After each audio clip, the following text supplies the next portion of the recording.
हे भगवान सकाळू सकाळू तमे मते साहा प्रभु बुझिल मोर आज बेपारटी टिके भ भलरे हो नहले माछी गुड़ाक मोर अधे मिठाई खाई बुझिले प्रभु किरे मु मु मुर्मु कुआरे मारी जाऊँ किरे किरे इयारे आसुनु पूरा ताजा मिठाई बनी परा नबुनी कि सोड़ा इमिति कहूचु जिमिति खाली देदेबु ना कौन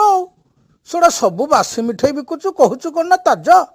सोड़ा टांक खाइबु बा तू जेमिति कथा कहूचु ना सेमिति कथार किछि भी दाम नाही बुझिलु कि मु मिछ काहे कहबी तो विश्वास होनी तू नहीं कि निजे देखुनु हौ कहूचु जदि सोड़ा तहने किलो रसगुल्ला दे आउ रसगुल्ला टा केते टंका नौचु के बा